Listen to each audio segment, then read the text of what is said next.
Olá, estamos aqui retomando então nossas aulas de Processo Penal 1. Nós já falamos a respeito dos princípios que orientam a jurisdição.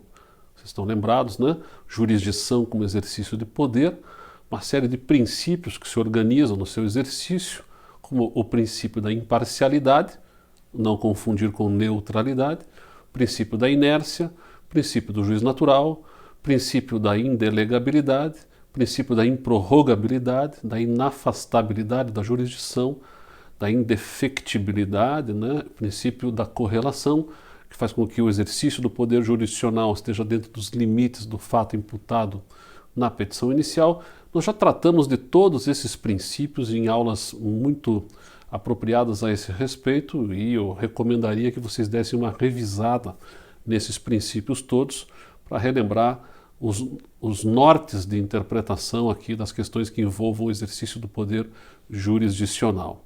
Vistos os princípios, a gente vai descer agora no plano da análise das regras de competência, que como nós já também indicamos lá atrás, quando tratamos do princípio do juiz natural, competências são regras que limitam o exercício do poder, não o poder em si. Nós já vimos que o poder em si ele é uno, né? Ele é indivisível. O seu exercício é que se limita por questões de organização e de praticidade. Como eu referi naquela aula, né? Não há como ter um único juiz exercitando poder em todo o território nacional. Precisamos de mais pessoas fazendo isso.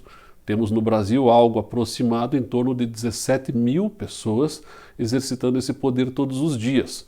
Como fazer para que isso se organize, né? E que um não queira, enfim, fazer o que é do outro e o outro fazer o que é do um e a coisa possa estar presente em todo o território nacional da maneira mais harmônica possível, criando regras que limitam o exercício do poder.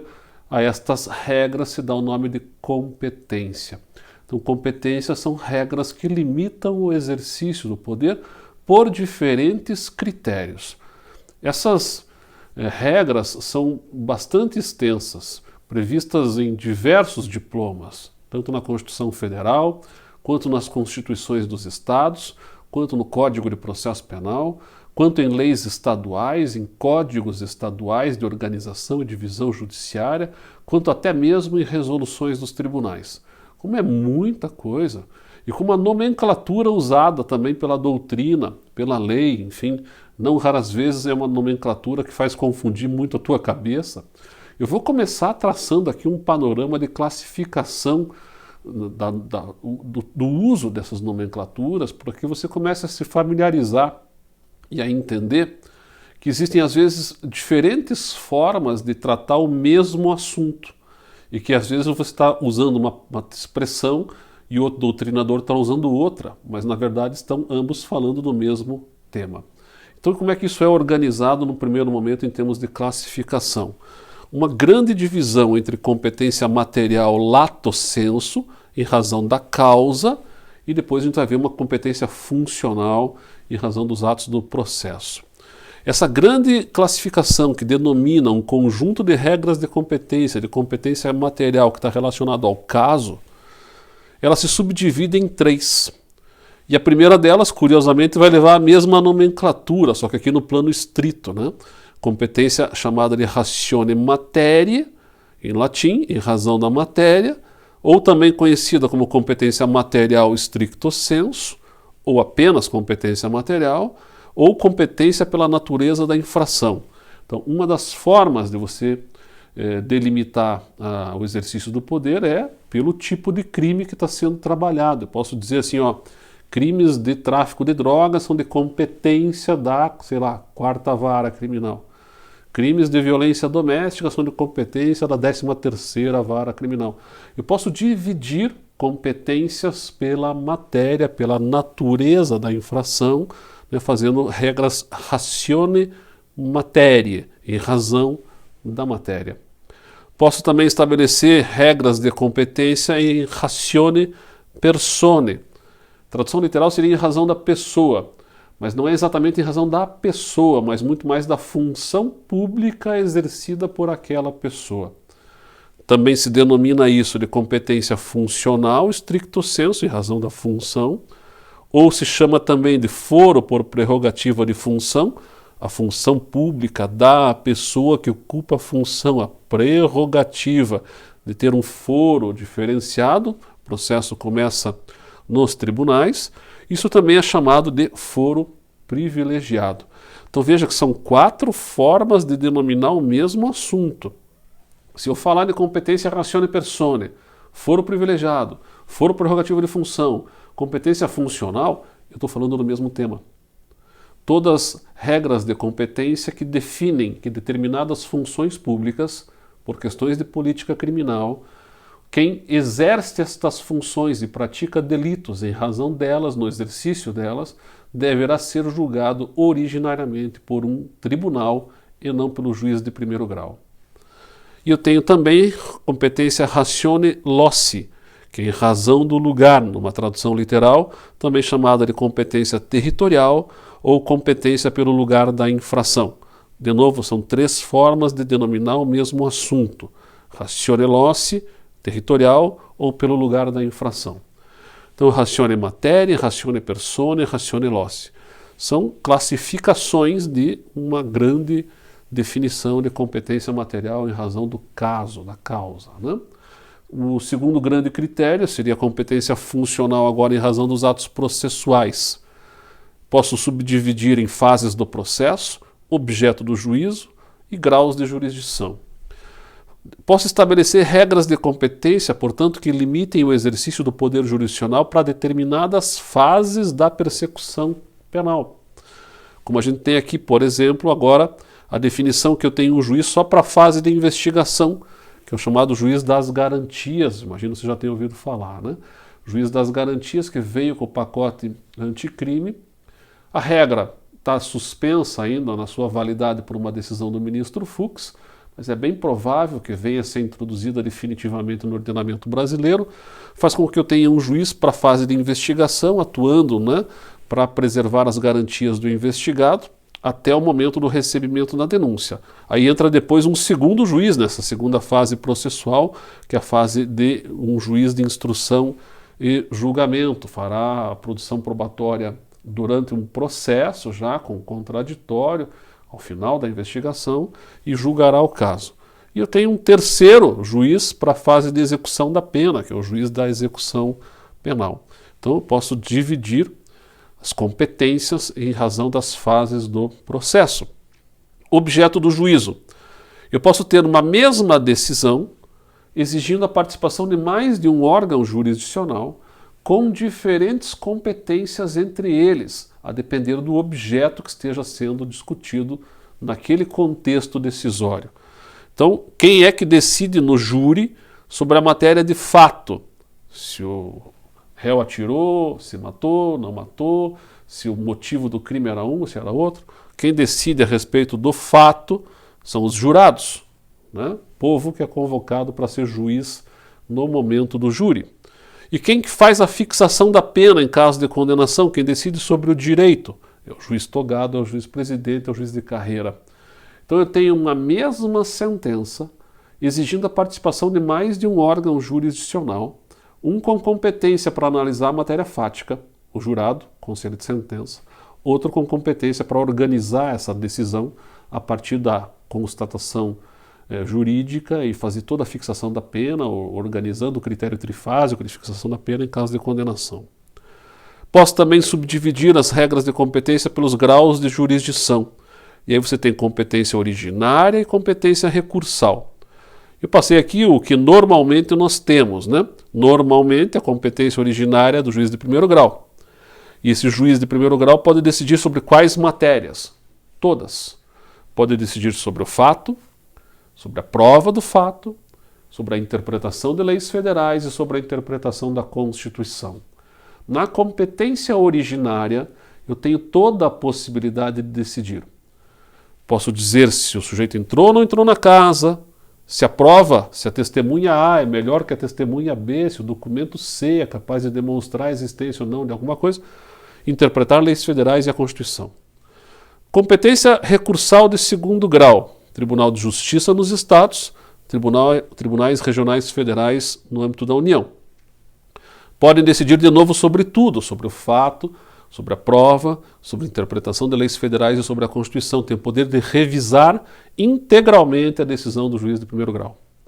E aí temos competências recursais mais limitadas, né? Eu pus aqui terceiro e quarto grau, mas há quem diga que não existe isso, porque justamente não fazem a reapreciação do fato e da prova, limitando-se, no caso do STJ, a interpretar leis federais. O papel do STJ é servir como um tribunal de uniformização de jurisprudência em torno da interpretação de leis federais, não discute matéria fática, não discute matéria probatória, e no campo do Supremo Tribunal Federal vale o mesmo raciocínio, porém voltado para a interpretação da Constituição. O Supremo também serviria como intérprete final da Constituição, uniformizando a interpretação no país inteiro, não permitindo-se, portanto, que julgue matéria fática e matéria probatória quando analisa isso em grau recursal. A gente já falou, vamos ver de novo, já na sequência, inclusive, que eu posso ter competência originária dos tribunais, particularmente no foro por prerrogativa de função, e aí muda um pouco esse cenário aqui.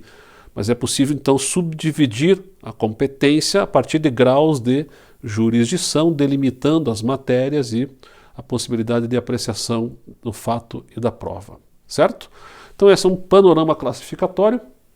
Como eu disse, vamos entrar agora nos critérios de fixação de competência. E aí é importante você ter um pouco de cuidado e atenção para entender como é que você vai raciocinar. Eu vou passar essa matéria, a gente vai começar a tratar dessa matéria hoje, mas não vamos finalizar hoje.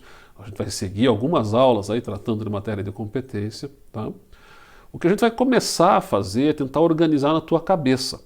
Quer dizer, quando você se depara com um determinado caso, se eu te dou a notícia, olha, aconteceu um crime assim, assim, assim, assim, me diga qual é o juízo competente.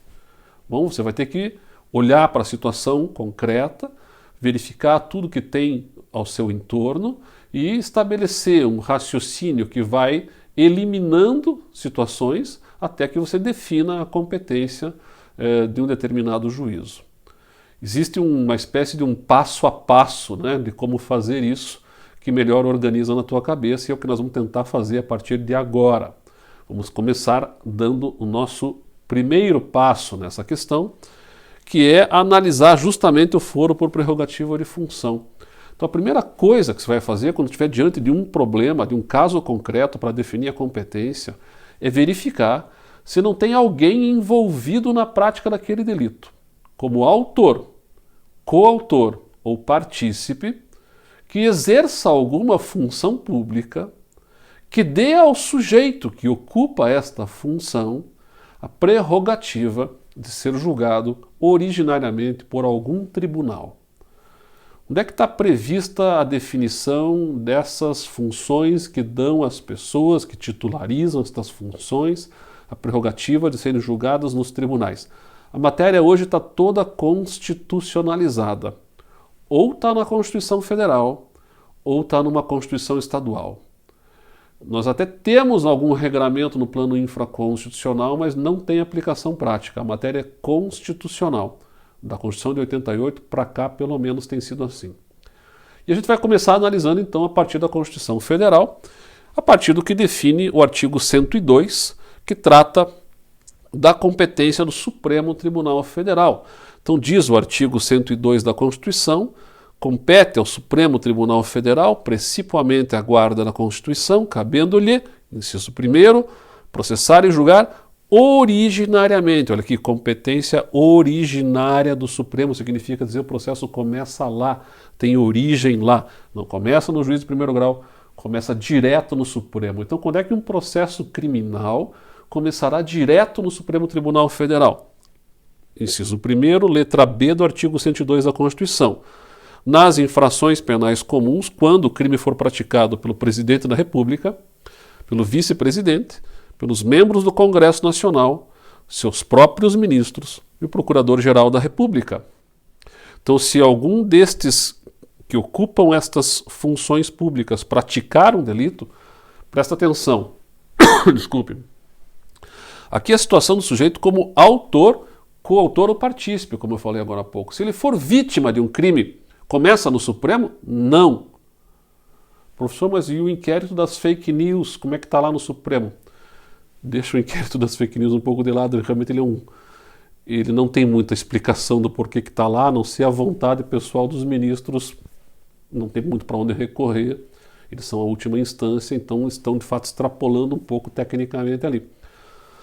Se eles se julgam vítimas de crimes, eles não poderiam, perdão, estar investigando isso daí, né?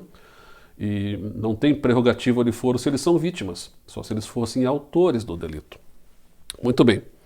Também começará no Supremo Tribunal Federal, letra C, nas infrações penais comuns e nos crimes de responsabilidade quando os autores, coautores ou partícipes forem ministros de Estado, comandantes da Marinha, Exército e Aeronáutica, ressalvado o disposto no artigo 52.1, os membros dos tribunais superiores, tribunais de contas da União, chefes de missão diplomática de caráter permanente. Então são estas funções públicas que dão às pessoas que titularizam estas funções a prerrogativa de serem julgadas originariamente no Supremo Tribunal Federal pela prática de delitos. Quando é que o processo vai começar no STJ, no Superior Tribunal de Justiça? Constituição Federal, agora artigo 105, inciso 1º. Compete ao STJ processar e julgar originariamente quem? Nos crimes comuns, os governadores dos estados e Distrito Federal. E nestes, nos de responsabilidade, crimes de responsabilidade é processo de impeachment, né? Os desembargadores dos tribunais de justiça dos estados e Distrito Federal, membros dos tribunais de contas dos estados e Distrito Federal, tribunais regionais federais, tribunais regionais eleitorais e do trabalho, membros dos conselhos ou tribunais de contas dos municípios e do Ministério Público da União que oficiem perante tribunais. Então, governadores, desembargadores, membros de tribunais em geral e membros do Ministério Público da União que oficiem perante tribunais. Aqui uma observação interessante. Destaco aqui desembargadores dos tribunais de justiça dos estados. A carreira do Ministério Público e a carreira da magistratura são carreiras paralelas, equivalentes. Você faz um concurso público para o Ministério Público e um concurso público para o Poder Judiciário, para a magistratura. Entra como promotor substituto, como juiz substituto. Progride na carreira, promotor titular de entrância inicial, juiz titular de entrância inicial. Avança na carreira, promotor titular de entrância intermediária, juiz titular de entrância intermediária, promotor substituto de final, juiz substituto de final, promotor titular de final, juiz titular de final, procurador de justiça, desembargador. São carreiras paralelas, com vencimentos equivalentes, a única diferença é a função, né? Um julga, outro acusa. Então o que você tem aqui? Você tem estruturas paralelas. Nós vamos ver já na sequência que membros do Ministério Público de primeiro grau e membros da magistratura de primeiro grau também têm prerrogativa de foro de serem julgados originariamente nos tribunais. Só que os desembargadores, que são os juízes que chegaram ao segundo grau, se cometerem crimes, são julgados originariamente pelo STJ. E os procuradores de justiça, cargo equivalente a desembargador na carreira do Ministério Público. Por que não aparecem os procuradores de justiça aqui? Entendeu o constituinte que não era conveniente que um desembargador, integrante de um tribunal, fosse julgado criminalmente pelos seus colegas. Então tirou-se o desembargador da competência do Tribunal de Justiça do Estado e deslocou-se a competência do STJ. E o procurador de justiça? Bom, em que pese ele seja um cargo equivalente a desembargador na carreira do Ministério Público, como ele não integra o Tribunal de Justiça, entendeu-se que não teria problema de que ele ficasse sendo julgado no Tribunal de Justiça do Estado. Então presta atenção porque é um detalhezinho importante que diferencia aqui, né, a prerrogativa de foro nas carreiras do Ministério Público e da magistratura em segundo grau. Desembargadores, se forem acusados de praticar delitos, são julgados originariamente pelo STJ. Procuradores de Justiça, que são membros do Ministério Público Estadual em segundo grau, cargo equivalente a desembargador na carreira do Ministério Público, se cometerem crimes, são julgados pelo Tribunal de Justiça do seu Estado e não pelo STJ. Bom, vamos avançar na Constituição. Artigo 96 fala justamente da competência privativa dos tribunais de justiça para julgar juízes estaduais e do Distrito Federal, bem como membros do Ministério Público nos crimes comuns e de responsabilidade, ressalvada a competência da Justiça Eleitoral. Membros do Ministério Público, inclusive procuradores de justiça, como acabei de falar. Artigo 108, Constituição Federal. Compete aos tribunais regionais federais processar e julgar originariamente os juízes federais, né, da área de sua jurisdição, incluídos da Justiça Militar e da Justiça do Trabalho, nos crimes comuns e de responsabilidade, e os membros do Ministério Público da União, ressalvada a competência da Justiça Eleitoral. Então, artigo 96 e 108 da Constituição tratam, respectivamente, da Justiça Estadual e da Justiça Federal, competência originária dos respectivos tribunais de justiça e regionais federais para julgar juízes e membros do Ministério Público de primeiro grau e também no caso do Ministério Público Estadual de segundo grau. Ainda na Constituição Federal, agora no artigo 29, está um pouco deslocado lá, né? Está lá no capítulo que trata dos municípios.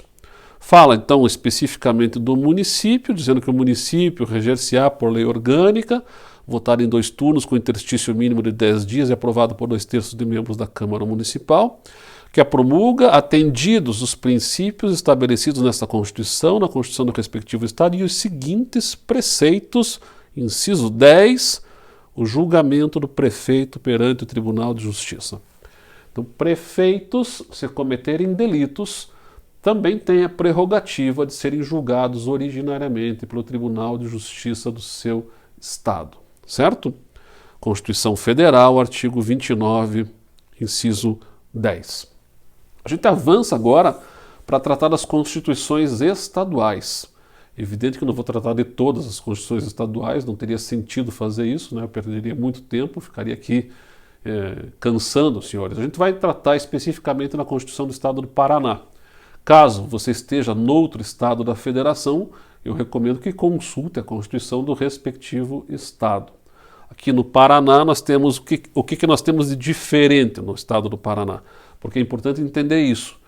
Dependendo do estado, eu posso ter regras diferentes que alargam a prerrogativa de foro para outras funções públicas.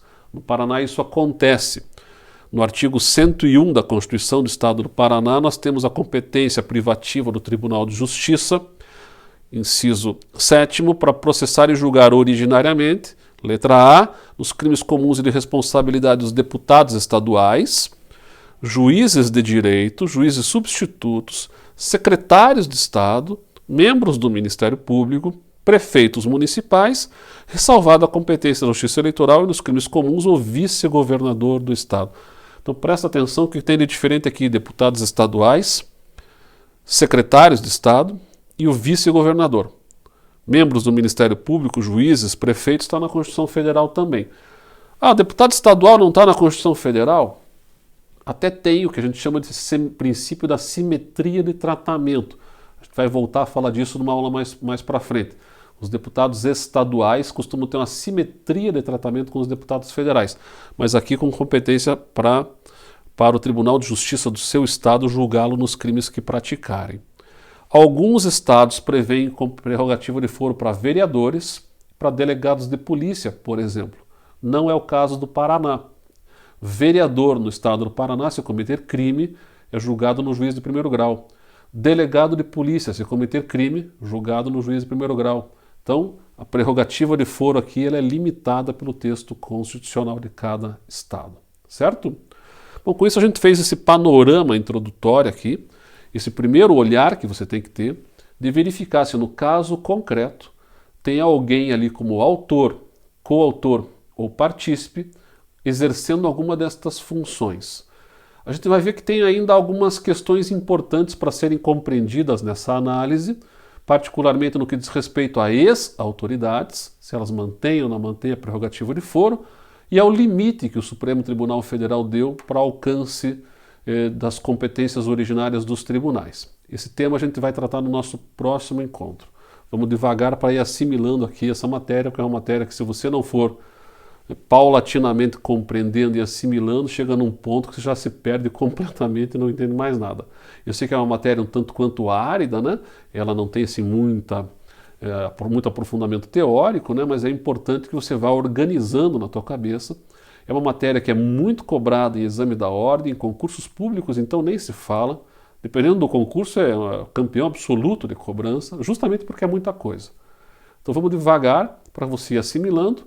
Olhou para o caso concreto, primeiro passo, identificar se autor, coautor ou partícipe tem alguma destas funções públicas. Feito isso, damos sequência nessa análise no nosso próximo encontro. Por hoje é isso, até a próxima.